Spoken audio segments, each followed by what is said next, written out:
Good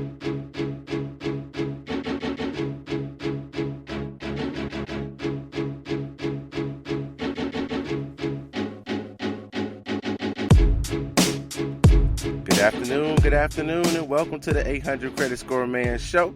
I am your host, Kevin King. He is I, and I am him, the 800 Credit Score Man himself. And again, thank each and every one of you guys for coming in and listening to the 800 Credit Score Man Show every Saturday, 1:30 Central Standard Time. That means it's 2:30 on the East Coast. Thank you, each and every one of you guys. I'm going to ask you to do something for me. I'm going to ask you to share this program with all of your friends and family, no matter how you get to share it to them. So if you got to text them and tell them about the 800 Credit Score Man Show, if you are listening to it on iTunes or on Stitcher or on Google Play or on YouTube, if you can forward that information to your friends and family and your followers, please do so. Share the 800 Credit Score Man Show. So what are we going to talk about today? I got a question for you at the top of the show. Do you have maxed out credit cards?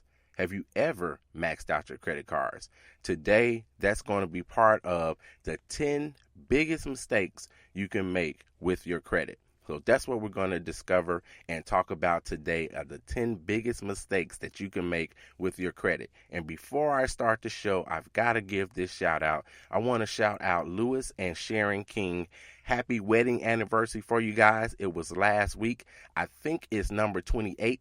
They've been together a bazillion years, but number 28 as their wedding anniversary. And if I'm wrong about 28, I'm sure my Aunt Sharon will let me know that it's not 28, Kevin. It's actually 30, or it's actually 32, but I believe it's 28. So happy anniversary to Lewis and Sharon King. All right, so let's jump into the show. So I just asked you, have you ever maxed out your credit cards? Today we're going to explore the 10 biggest mistakes that you can make using your credit. So stay tuned and listen to these 10 things that you can do to negatively affect your credit and your credit score. Now, this isn't necessarily in any particular order. All right, so we're just going to go around these, and then, of course, we're going to have a question of the day, and we might even have a credit score quiz for you that I'm going to ask you to read a particular article about something I'm going to mention today. All right, so the very first thing that I have on my list of the 10 biggest things the 10 biggest mistakes you can make with your credit is 1, ignoring your credit report. Do not ignore your credit report. You have got to pay attention to what is on your credit report. You want to make sure that nothing is on there that is incorrect. Oftentimes, too many times, there are things on your credit report that are not yours, or they're just reporting wrong. You also want to make sure that you don't get a collection on your credit report that may not be yours, or it may be something that you didn't realize that you had. You may have forgotten when you moved from one area to the other area to pay that last electric bill or what have you, or that last phone bill when you left. So you need to make sure that the correct things are on your credit report. And it does not hurt you to check your own credit report. So if you think that checking your credit report is bad, because you've heard me say it 100 times, not when you check your credit report. Now, you can't let Mo, Larry, and Curly go ahead and check your credit report anytime they want to, but you can check your own credit report anytime you want to. Now, you can get your credit report at www.annualcreditreport.com. That's the one you want to go to get that credit report. You're able to get that credit report once every 12 months on a rolling basis. So if you get it in May, then you can get that credit report again come next May. In the next 12 months, you can get that credit report again. And you can do this with TransUnion, Equifax, and Experian. Now, I suggest that you don't do it all at once. Don't go out to www.annualcreditreport.com and get TransUnion, Equifax, and Experian all at the same time. Space it out so you have the ability to get it. Now, you can get it more than once in that 12-month period if other factors are in play. So go back and listen to some of the previous shows, and I told you how you can do that. And some states even allow you to get it more than that. But from the government, you are allowed to get that one time for free. And I said for free because don't ever don't ever pay for your own credit report. I don't care what they're offering you. I don't care what they say. Their credit report is not more accurate than anyone else's. You need to get your credit report and get it for free. Do not pay for your credit report ever, ever, ever. Don't pay for your credit report. So you can get it where I just told you could, but you could also get your credit report, of course, at a place like Credit Karma or Credit Sesame or even a Quizzle or Credit.com or MyFICO.com. You can get your credit report at a lot of those places for free. Now, your credit score may not come with it for free at all of those places, but you can get a credit score, a Vantage score, if you're on like a Credit Karma or a Sesame, somebody like that, you can get your score. But if you go to www.annualcreditreport.com, you'll get your credit report only. Of course, they'll give you an offer to get your credit report, not your credit report, but your credit score. They'll give you an offer, but you'll have to pay for it. You can get all three, you can get just one, or what have you, but you'll have to pay for it. Oftentimes, they run a deal where you can get it for $1, and this is talking about your credit score, not report. They'll run a deal where you can get it for $1 for a free trial. Trial only lasts for 7 days, and if you don't cancel within the 7 days, then you pay, $19.99, $24.99, or whatever per month to get your own credit score. That's unnecessary. Do not do that either. All right. So that's one of the big mistakes that you can make dealing with your credit. The second thing, thinking that no debt means that you have good credit. So if you're not doing the first thing, where you're not checking your credit report at all, so you have no idea if your credit score is good or bad, and you're thinking that my credit score and my credit must be good because I don't owe anybody, that's the wrong thing to think. That's not the case.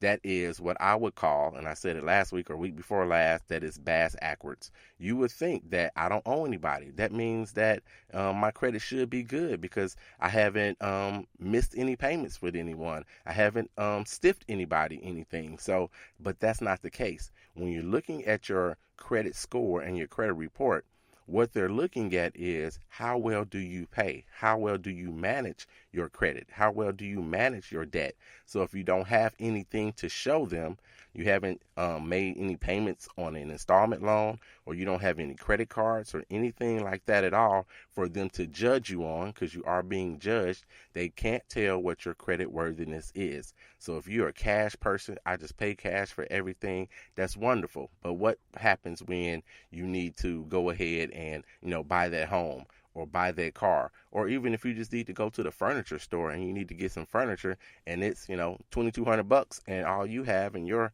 little savings account for this is $800. You may need to utilize credit. So it's important for you to establish your credit. Now, that doesn't mean you have to actually use it all the time, that you have to hold balances and things of that nature, but you have to establish some kind of credit at all. So having no debt at all does not mean that you have good credit. So that's tip number 2 for you of the biggest things that you can, the biggest mistakes that you can make with your credit. Now, number 3, paying late or not paying at all. Now, this one to me goes without saying. You cannot pay late on your credit. Anything that hits your credit report, you can't pay late on. Now, the credit bureau system only looks at you being 30 days late. So if you're going to be late, be 25 days late, but don't be 30 days late, all right? So you got to make sure that you do that, and not paying at all is not an option. If you don't pay it at all, then of course you're going to have bad credit, and down the line you're going to have issues trying to finance that car or finance that home, and oftentimes you may have to correct some of those things and pay money anyway and pay more money. And when you go to get that mortgage, you're going to get a higher interest rate. What do I always say? We're trying to increase your credit scores so we can lower the interest rates that you pay, and that's going to save you money. So you can't pay late at all. 35% of your credit score is made up of how well you pay those debts that hit your credit report. So not everything, of course, is not on your credit report, but it's a very good habit to go ahead and pay your bills and pay them on time. So although your cable bill may not be on your credit report, it would be a good idea, just a good habit to start, to actually pay it on time, pay it when it's due, or some people even just pay it when the bill shows up. Now, I do not fall in that category. I typically don't pay my cable bill until I wake up in the morning and the cable's off. But it's not going to go to collections. Not at that point. If you don't pay them and then you switch and you never pay them, then yes, it could go to collections. But a good frame of reference is to go ahead and pay those bills on time as well, so you get in the habit of doing so. All right, so that's tip number 3. So number 1 was do not ignore your credit report. Number 2, thinking that no debt means that you have good credit. That's wrong. And then number 3, just talked about paying late or not paying your creditors at all, which is not an option. 35% of your score is made up of how well you pay. That's the biggest chunk of your credit report and your credit score. All right, so let's jump to number 4.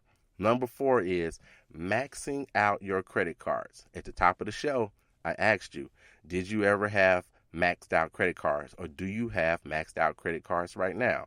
Maxing out your cards is not that good for your credit score. And here's the reason why.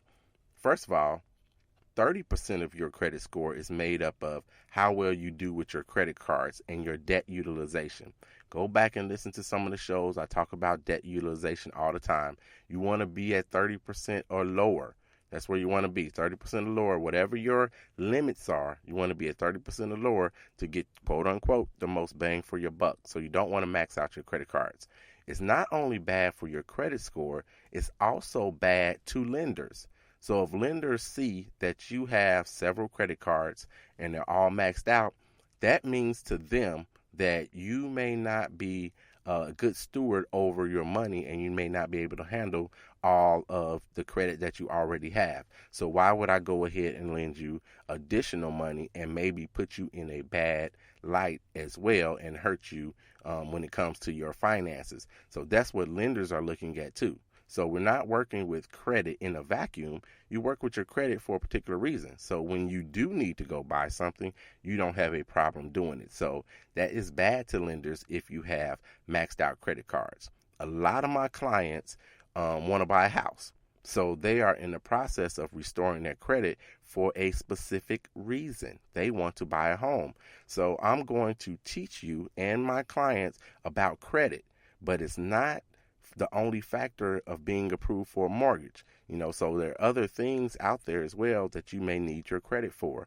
And fortunately for you and for my clients, I'm well versed in the whole mortgage lending as well. So over 6 years, I lent money, I did underwriting and other factors that dealt with that. So I'm well versed in that. And I've had 3 personal homes and several rental properties. So I understand how it works from the consumer side as well as the person that's actually lending the money. So I understand your anxiety.